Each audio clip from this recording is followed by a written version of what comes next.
প্রিয় শিক্ষার্থীবৃন্দ, আজকের অনলাইন লাইভ ক্লাসে সবাইকে জানাই আমার আন্তরিক শুভেচ্ছা। আশা করি তোমরা ভালো আছো এবং ঘরেই আছো। আজকের ক্লাস উপস্থাপনায় আছি Mohammad Abbas Ali, instructor non tech পদার্থ, রংপুর পলিটেকনিক ইনস্টিটিউট রংপুর। আজকে লেকচার 6, বিষয় ফিজিক্স 2, দ্বিতীয় পর্বের শিক্ষার্থীদের জন্য মূলত ফিজিক্স 2, বিষয় কোড 65922,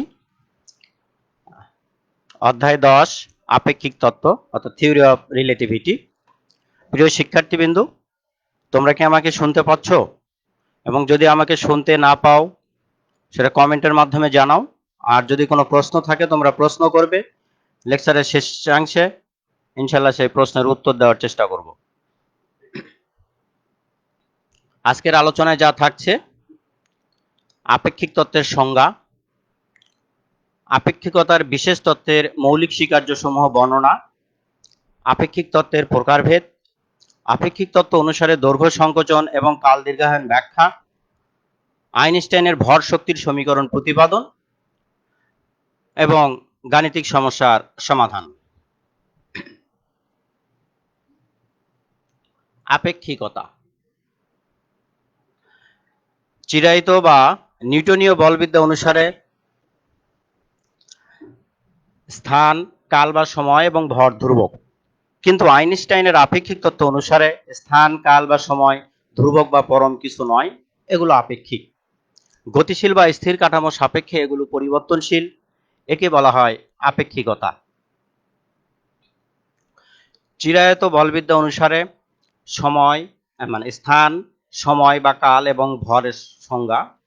স্থান, বিজ্ঞানী নিউটনের মতে স্থান একটি পরম জিনিস যা তার নিজের মধ্যে অবস্থান করে। এটি বাইরের কোনো কিছুর সাথে সম্পর্কীয় নয় এবং পরিবেশ দ্বারা প্রভাবিত হয় না। যেমন কোনো বস্তুর দৈর্ঘ্য বস্তুর বা পর্যবেক্ষকের গতির উপর নির্ভরশীল নয় এবং স্থির অবস্থায় অপরিবর্তনীয়। কাল বা সময়, বিজ্ঞানী নিউটনের মতে সময় বা কাল প্রকৃতিগতভাবে একটি পরম রাশি যা বাইরের কোনো কিছুর উপর নির্ভর না করে সমভাবে এগিয়ে চলে। সুতরাং সময় সার্বজনীন, যা বস্তু বা পর্যবেক্ষকের গতির উপর নির্ভরশীল নয়। ভর, চিরায়ত বা নিউটনীয় বলবিদ্যার বস্তুর ভর একটি মৌলিক রাশি যা তার গতির উপর নির্ভরশীল নয়। যে কোনো স্থানে পরিমাপ করা হোক না কেন, বস্তুর ভর সর্বত্র সমান থাকে। স্থান, সময় বা কাল এবং ভর এর আধুনিক ধারণা, অর্থাৎ আইনস্টাইনের মতে আর কি। স্থান, বিজ্ঞানী আইনস্টাইন চিরায়ত বলবিদ্যার তিনটি মৌলিক রাশি স্থান, সময় ও ভরকে গতির সাথে পরিবর্তন হয় তা প্রমাণ করেন। কোন বস্তুর গতিশীল অবস্থায় দৈর্ঘ্য ওই বস্তুর স্থির অবস্থায় দৈর্ঘ্যের চেয়ে ছোট হয়, সুতরাং গতির সাথে বস্তুর দৈর্ঘ্য সংকুচিত হয়। সময়, কোনো জড় বা স্থির কাঠামোতে সংঘটিত ঘটনা উক্ত কাঠামোর সাপেক্ষে গতিশীল অন্য কোনো কাঠামো থেকে লক্ষ্য করলে দেখা যাবে ঘটনার সময় ব্যবধান বৃদ্ধি পেয়েছে, সুতরাং গতির সাথে সময়ের প্রসারণ হয়। ভর, বস্তু গতিশীল হলে এর ভর বৃদ্ধি পায়। কোনো বস্তুর স্থির অবস্থায় যে ভর থাকে গতিশীল হলে এর ভর বৃদ্ধি পায়, সুতরাং ভর স্থির না, গতির সাথে ভরের পরিবর্তন হয়। আচ্ছা, সুতরাং চিরায়ত পদার্থবিজ্ঞানে স্থান, সময় ও ভরকে ধ্রুবক বা অপরিবর্তনীয় বলা হলেও আধুনিক পদার্থবিজ্ঞানে স্থান, সময় ও ভর পরম বা ধ্রুবক নয়, আপেক্ষিক। এটি মূলত আপেক্ষিকতা। স্থির ভর, গতিশীল কোনো বস্তুর ভর ওই বস্তুর নিচল ভরের চেয়ে বেশি, অর্থাৎ বেগের সাথে বস্তুর ভরের বৃদ্ধি ঘটে। যদি পর্যবেক্ষকের সাপেক্ষে কোনো বস্তু স্থিতিশীল অবস্থায় থাকে তবে বস্তুর ওই অবস্থার ভরকে স্থির ভর বা নিশ্চল ভর বলা হয়। একে এম নট দ্বারা প্রকাশ করা হয়। ভি বেগে গতিশীল অবস্থার ভর এম হলে নিশ্চল ভর ও গতিশীল ভর অবস্থার ভরের মধ্যে সম্পর্ক এম সমান সমান M nought by root over 1 minus V square by C square. এখানে সি আলোর দ্রুতি। যেহেতু V is less than C, অর্থাৎ কোনো বস্তুর বেগ কখনোই আলোর বেগের সমান বা আলোর বেগের চাইতে বেশি হবে না, সবসময় ছোট হবে, কাজে এই সমীকরণ থেকে আমরা দেখতে পাই যে M is greater than M nought, অর্থাৎ গতিশীল ভর স্থির ভরের চাইতে বড়। আপেক্ষিকতার বিশেষ তত্ত্বের মৌলিক স্বীকার্য। 1905 সালে বিজ্ঞানী আলবার্ট আইনস্টাইন বিজ্ঞানী মাইকেলসন এবং মল্লির পরীক্ষালব্ধ ফলাফল সংশোধন পূর্বক আপেক্ষিকতার বিশেষ তত্ত্বের দুটি মৌলিক স্বীকার্য প্রদান করেন। প্রথম স্বীকার্য, সকল জড় প্রসঙ্গ কাঠামো বা গ্যালিলিও কাঠামোতে পদার্থবিজ্ঞানের সূত্রগুলি অপরিবর্তিত থাকবে। ব্যাখ্যা, কেউ যদি স্থির পরীক্ষাগারে এফ সমান সমান এম এ পরীক্ষা করে ফলাফল পায়, তবে কোনো গতিশীল সমবেগে চলন্ত ট্রেনেও এফ সমান সমান এম এ এর ফলাফল একই হবে, অর্থাৎ গতিশীল বা স্থির কাঠামোর জন্য পদার্থবিজ্ঞানের সূত্রগুলো স্থির বা অপরিবর্তিত থাকবে। দ্বিতীয় স্বীকার্য, আলোর বেগ সর্বদা ধ্রুবক। এটি উৎস, মাধ্যম ও পর্যবেক্ষকের উপর নির্ভরশীল নয়, অর্থাৎ শূন্যস্থানে বা বায়ু মাধ্যমে আলোর বেগ প্রবাহের দিক, উৎস এবং পর্যবেক্ষকের আপেক্ষিক গতির উপর নির্ভর করে না। আলোর বেগ সবসময় ধ্রুব থাকে। এই স্বীকার্য অনুসারে ইথারের অস্তিত্ব স্বীকার করা কোনো মতেই সম্ভব না। তাছাড়া মাইকেলসন মল্লির পরীক্ষা এবং অন্যান্য নানা পরীক্ষার সাহায্যে প্রমাণিত হয়েছে যে শূন্যস্থানে আলোর বেগ উৎস ও পর্যবেক্ষকের আপেক্ষিক বেগের উপর নির্ভরশীল নয়, এটি ধ্রুব রাশি। আপেক্ষিকতার প্রকারভেদ বা আপেক্ষিক তত্ত্বের প্রকারভেদ। আপেক্ষিক তত্ত্ব মূলত দুই ভাগে বিভক্ত। একটা হলো আপেক্ষিকতার সাধারণ তত্ত্ব এবং আপেক্ষিকতার বিশেষ তত্ত্ব। আপেক্ষিকতার সাধারণ তত্ত্ব। আপেক্ষিকতার সাধারণ তত্ত্বের সাহায্যে ঊর্ধ্ব বা নিম্ন গতিশীল বস্তু যেমন চন্দ্র, সূর্য, নক্ষত্র ইত্যাদির গতি, মাধ্যাকর্ষণ বল ও মহাবিশ্বের গঠন সম্পর্কে আলোচনা করা হয়। এবার আপেক্ষিকতার বিশেষ তত্ত্ব। আপেক্ষিকতার বিশেষ তত্ত্বের সাহায্যে পরস্পরের তুলনায় গতিশীল বা স্থির বস্তু নিয়ে আলোচনা করা যায়। দৈর্ঘ্য সংকোচন, কালের দীর্ঘায়ন, ভরের আপেক্ষিকতা, ভর শক্তি সম্পর্ক এই তত্ত্বের সাহায্যে ব্যাখ্যা করা যায়। আপেক্ষিক তত্ত্ব অনুসারে দৈর্ঘ্য সংকোচন। চিরায়ত বলবিদ্যা অনুসারে বস্তুর সাপেক্ষে পর্যবেক্ষকের বেগ বা পর্যবেক্ষকের সাপেক্ষে বস্তুর বেগ যাই হোক না কেন, সকল পর্যবেক্ষকের নিকট বস্তুর দৈর্ঘ্য একই থাকে। কিন্তু আপেক্ষিক তত্ত্ব অনুসারে বস্তু বা পর্যবেক্ষকের মধ্যে আপেক্ষিক বেগ থাকলে বস্তুর দৈর্ঘ্য পর্যবেক্ষকের নিকট কম বলে মনে হয়। একেই দৈর্ঘ্য সংকোচন বলে। অর্থাৎ বস্তুর গতিশীল অবস্থার দৈর্ঘ্য ওই বস্তুর স্থির অবস্থার দৈর্ঘ্যের চেয়ে ছোট হওয়াকেই বলা হয় দৈর্ঘ্য সংকোচন। ব্যাখ্যা, মনে করি স্থির অবস্থায় একটি দণ্ডের দৈর্ঘ্য এল নট এবং ভি ধ্রুব বেগে গতিশীল অবস্থায় দৈর্ঘ্য এল হলে এই আমরা পাই দৈর্ঘ্য সংকোচনের সমীকরণ থেকে এল সমান সমান L naught root over 1 minus V square by C square. এখানে সি আলোর দ্রুতি। আমি আগেই বলেছি যে এই কোনো বস্তুর বেগ আলোর বেগের চাইতে বড় বা সমান হবে না, এই জন্য এখানে লেখা হয়েছে সাধারণত V is less than C. অতএব এল ভি যদি সি এর চাইতে ছোট হয় তাহলে এল is less then L not হবে, অর্থাৎ গতিশীল অবস্থার দৈর্ঘ্য স্থির অবস্থার দৈর্ঘ্যের চেয়ে ছোট। আপেক্ষিক তত্ত্ব অনুসারে কাল দীর্ঘায়ন। কোন পর্যবেক্ষকের সাপেক্ষে গতিশীল অবস্থায় সংঘটিত দুটি ঘটনার মধ্যবর্তী কাল ব্যবধান ওই পর্যবেক্ষকের সাপেক্ষে নিশ্চল অবস্থায় সংঘটিত ওই একই ঘটনাদ্বয়ের মধ্যবর্তী কাল ব্যবধানের চেয়ে বেশি হবে। এই প্রভাবকে বলা হয় কালের দীর্ঘায়ন। অর্থাৎ গতিশীল অবস্থার সময় স্থির অবস্থার সময়ের চাইতে এখানে বেশি, এই কারণে একে বলা হচ্ছে কাল দীর্ঘায়ন। ব্যাখ্যা, মনে করি এস ড্যাশ এস দুটি জড় কাঠামো, এস স্থির, এস ড্যাশ এস কাঠামোর সাপেক্ষে ভি ধ্রুববেগে গতিশীল। এস ও এস ড্যাশ কাঠামোতে মহাশূন্যযানে ঘটা কোনো ঘটনার সময় ব্যবধান যথাক্রমে টি ও টি নট হলে আমরা পাই এই সমীকরণ হতে, কাল দীর্ঘায়নের সমীকরণ হতে টি সমান সমান t naught by root over 1 minus V square by C square. এখানে সি আলোর দ্রুতি। তো সাধারণত বা যেহেতু V is less than c, কাজে এখানে t is greater than t naught হবে, অর্থাৎ গতিশীল অবস্থার সময় স্থির অবস্থার সময়ের চাইতে বেশি হবে। ইহাই আপেক্ষিক তত্ত্ব অনুসারে কাল দীর্ঘায়ন। আইনস্টাইনের ভর শক্তির সমীকরণ ই সমান সমান এমসি স্কয়ার।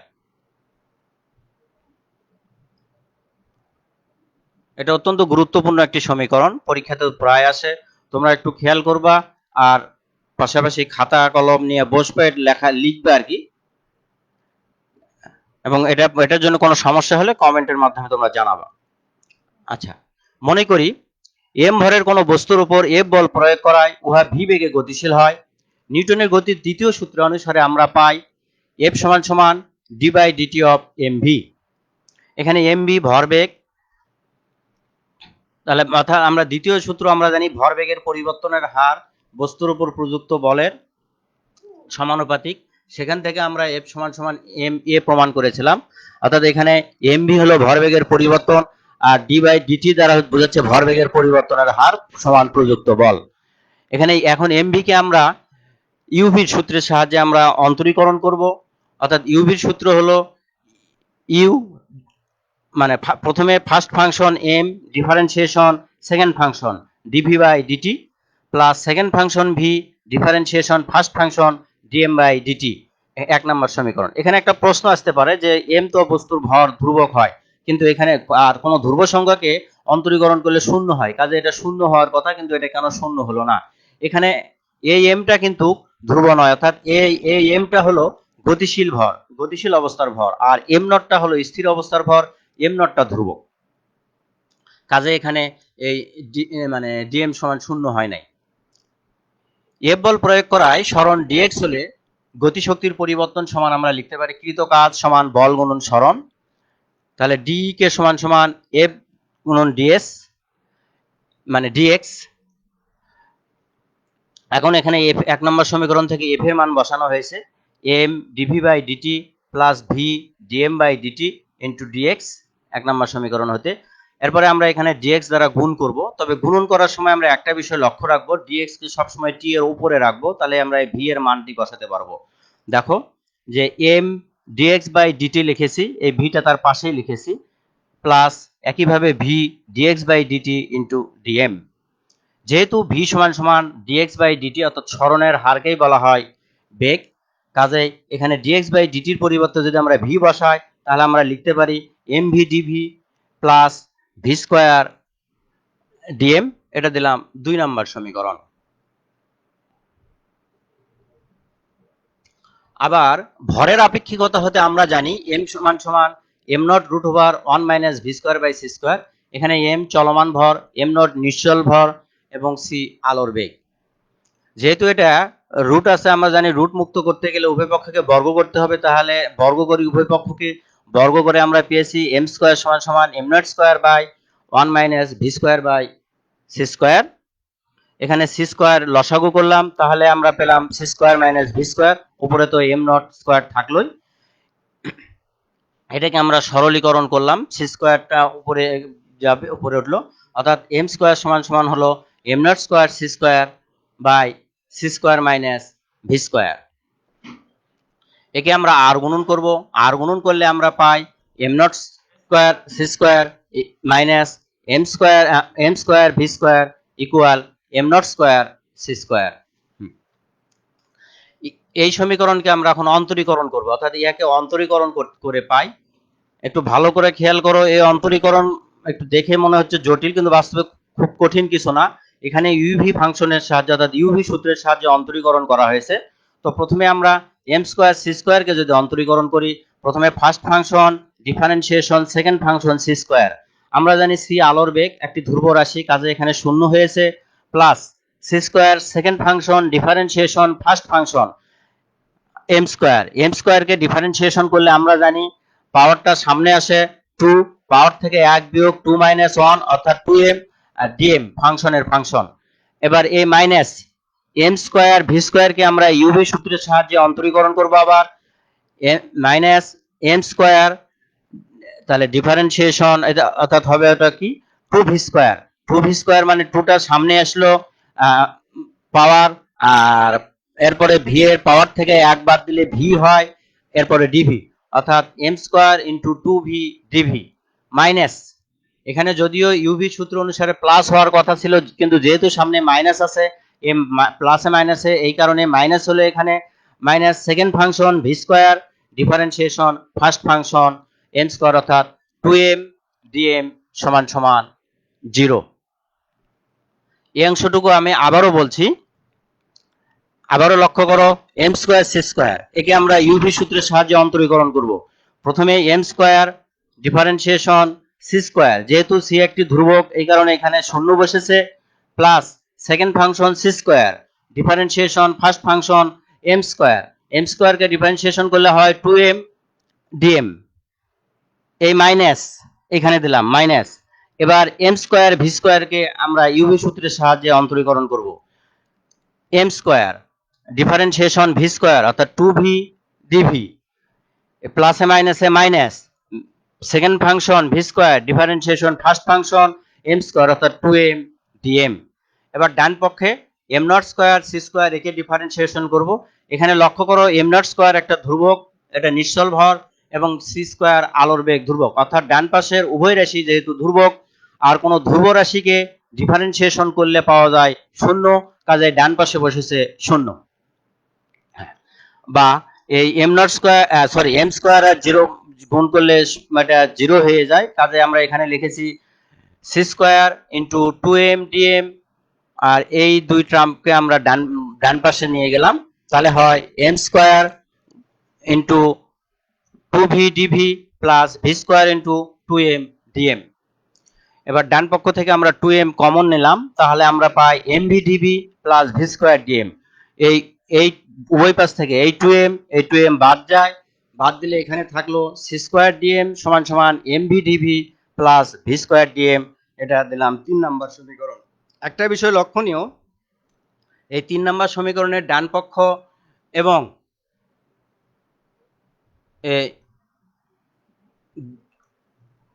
3 নম্বর সমীকরণের ডান পক্ষ এবং এই 2 নম্বর সমীকরণের ডান পক্ষ একই।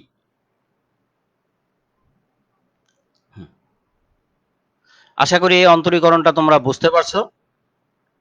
নেক্সট যাই। এবার 2 নম্বর ও 3 নম্বর সমীকরণ হতে আমরা পাই ডিই কে সমান সমান সি স্কোয়ার ডিএম।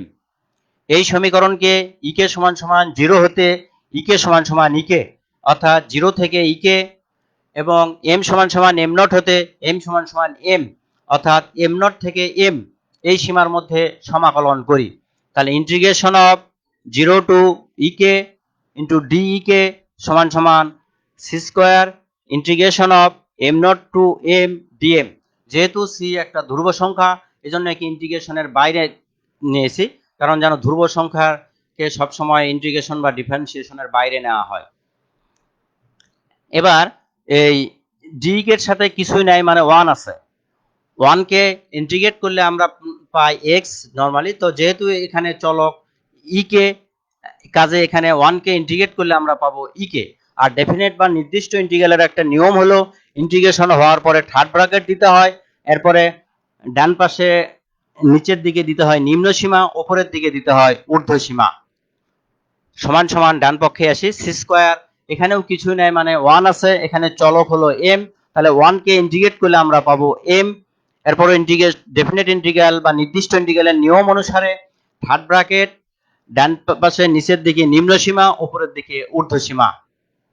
এরপর সূত্র আবার হলো চলকের পরিবর্তে প্রথমে বসে ঊর্ধ্ব সীমা বিয়োগ নিম্ন সীমা, তাহলে এখানে চলক এবং ঊর্ধ্ব সীমা যেহেতু একই, কাজে এখানে বসছে ই কে, সূত্রের মাইনাস চলকের পরিবর্তে নিম্ন সীমা 0, এখানে 0 বসানো হয়েছে, সমান সমান সি স্কোয়ার ইন্টু ডান পক্ষে প্রথমে চলকের পরিবর্তে ঊর্ধ্ব সীমা এম মাইনাস চলকের পরিবর্তে নিম্ন সীমা এম নট, বা ই কে সমান সমান M C square minus M nought C square.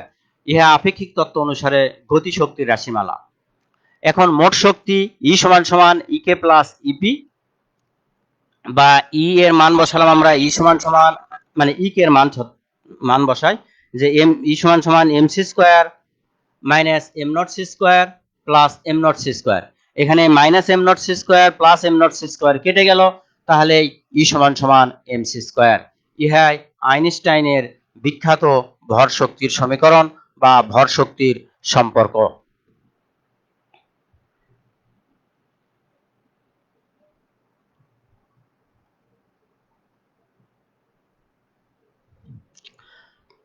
এখন গাণিতিক সমস্যা।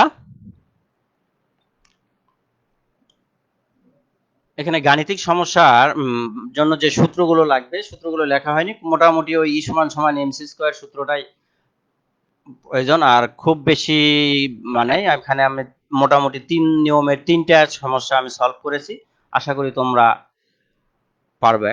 তো 1 নাম্বার আসি, যে 10 গ্রাম ভরের সমতুল্য শক্তির পরিমাণ নির্ণয় করো। তাহলে এখানে ভর m সমান 10 গ্রাম, একে আমরা কেজিতে কনভার্ট করব, অর্থাৎ 10 × 10⁻³ কেজি। সি সমান সমান আলোর বেগ, সি সমান সমান 3 × 10⁸ মিটার পার সেকেন্ড, শক্তি ই সমান সমান হট। তো আমরা জানি ই সমান সমান এমসি স্কোয়ার, তো এম এর মান বসালাম m × 10⁻³ ইন্টু এখানে সি এর মান বসালাম 3 × 10⁸, এর উপর স্কোয়ার দিলাম। তো এখন প্রশ্ন হলে ক্যালকুলেশন আমরা ক্যালকুলেটরে কিভাবে করব। তো প্রথমে আমরা ক্যালকুলেটর 10, এরপরে ইএক্সপি দিব, নিচের দিকে ইএক্সপি, এরপরে ক্যালকুলেটরের মাঝামাঝিতে বাম দিকে কোনো ক্যালকুলেটরে নেগেটিভ লেখা আছে, কোনো ক্যালকুলেটরে ব্র্যাকেটে প্লাস মাইনাস দেওয়া আছে, কোনো ক্যালকুলেটরে ব্র্যাকেট দিয়ে শুধু মাইনাস দেওয়া আছে। তবে যাই দেওয়া থাক ওই মাইনাসে আমরা ওখানে আমরা চাপবো, তাহলে মাইনাস চলে আসবে, এরপরে 3 দিব, তাহলে 10 × 10⁻³ হয়ে গেল। এরপর আবার গুণন, এরপরে ফার্স্ট ব্র্যাকেট দিব 3, এরপরে ইএক্সপি তে চাপবো নিচের দিকে, আবার 8 এ চাপ দেব, ফার্স্ট ব্র্যাকেট ক্লোজ করব, এরপরে স্কোয়ার যেখানে আছে উপরের দিকে স্কোয়ারে চাপবো, এরপরে ইকুয়াল চাপবো, তাহলে আমরা পেয়ে যাব 9 × 10⁻14 জুল। এখানেও আমরা আনসার লিখতে পারি। তো অনেক সময় ইলেকট্রন ভোল্ট এককে এটা আসে বা মেগা ইলেকট্রন ভোল্টেও আসতে পারে। তো আমরা জানি 1 ইলেকট্রন ভোল্ট বা ইভি সমান সমান 1.6 × 10⁻19 জুল। কাজেই একে যদি আমরা ইলেকট্রন ভোল্টে কনভার্ট করতে চাই জুলকে, তাহলে 1.6 × 10⁻19 দ্বারা ভাগ করতে হবে, তাহলে আমরা এখানে ইভি পেলাম। অর্থাৎ এটা ক্যালকুলেশন করে আমরা পাই 5.625 × 10⁻33 ইলেকট্রন ভোল্ট বা ইভি, এটাই আনসার। একে যদি মেগা ইলেকট্রন ভোল্ট নিয়ে আসতে চাই বা এমইভি তে নিয়ে আসতে চাই, তাহলে 10⁶ দ্বারা ভাগ করলে আমরা পাবো। নেক্সট 2 নাম্বার সমস্যা, 10 AMU ভরের সমতুল্য শক্তি নির্ণয় করো। AMU অর্থাৎ অ্যাটমিক মাস ইউনিট, অর্থাৎ পারমাণবিক ভর একক। তাহলে ভর এখানে m সমান সমান 10 AMU, আমরা জানি 1 AMU সমান 1.66 × 10⁻27 কেজি। তাহলে 10 AMU সমান সমান হবে 10 × 1.66 × 10⁻27 কেজি।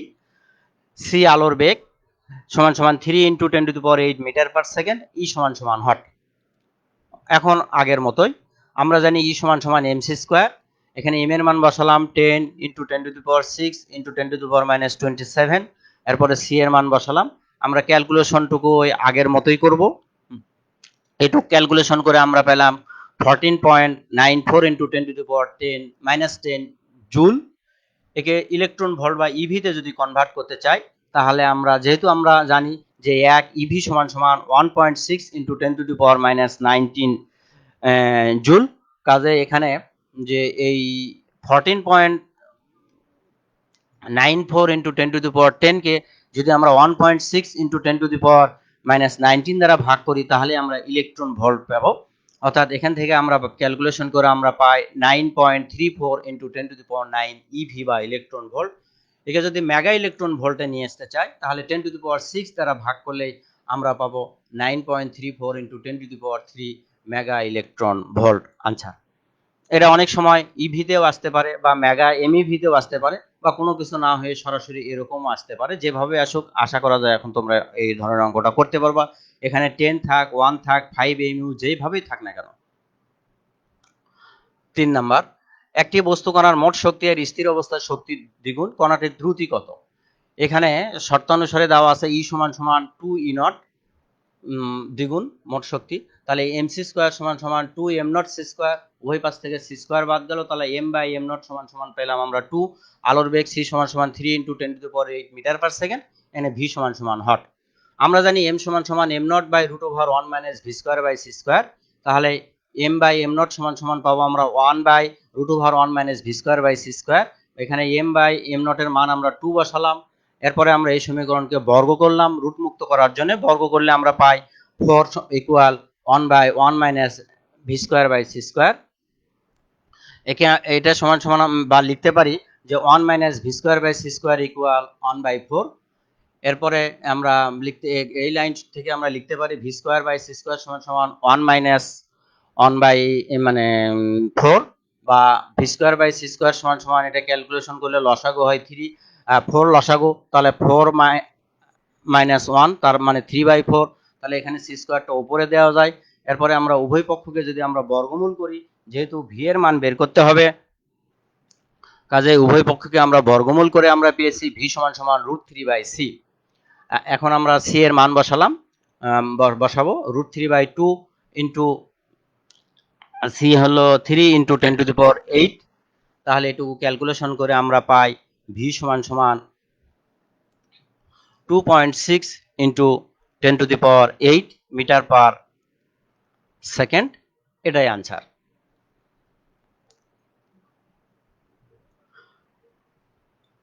কোনো প্রশ্ন থাকলে, আমি এখন দেখছি যে তোমাদের কোনো প্রশ্ন আছে কিনা।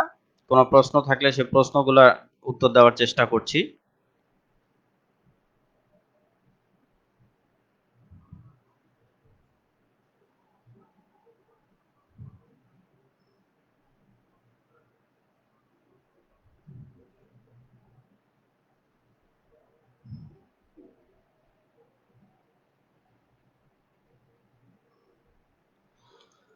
ওরকম উল্লেখযোগ্য কোনো প্রশ্ন দেখছি না উত্তর দেওয়ার মতো। যা হোক, বাড়ির কাজ সংজ্ঞা লেখো: আপেক্ষিকতা, নিশ্চল ভর, কাল দীর্ঘায়ন। 2 নম্বর, আপেক্ষিকতার বিশেষ তত্ত্বের স্বীকার্যসমূহ ব্যাখ্যা করো। আইনস্টাইনের ভর শক্তির সমীকরণ প্রতিপাদন করো। 20 গ্রাম ভরের সমতুল্য শক্তি নির্ণয় করো। 5 AMU ভরের সমতুল্য শক্তি নির্ণয় করো। এই বাড়ির কাজগুলো তোমরা তোমাদের সেশনাল খাতায় লিখবে। আর বিশেষ করে এই 3 নাম্বার এই আইনস্টাইনের ভর শক্তি সমীকরণ প্রতিপাদনটা, এটা আজকেই তোমরা কয়েকবার লিখবে, তাহলেই দেখা যাবে যে, আশা করা যায় 2 বার লিখলে এটা ঠিক হয়ে যাবে। আর ইনস্টিটিউট খোলার পরে এই অ্যাসাইনমেন্ট আকারে শ্রেণী শিক্ষককে জমা দিতে হবে। যাই হোক, পরবর্তী ক্লাসে যা থাকছে, অধ্যায় 6 ফটোমিতি। এই ভিডিওটি পুনরায় দেখতে ভিজিট করুন দক্ষতা বাতায়ন বা www.skills.gov.bd-তে। তো আজকে এ পর্যন্তই। ধন্যবাদ সবাইকে। আগামী ক্লাসে আবার দেখা হবে সে প্রত্যাশায় শেষ করছি।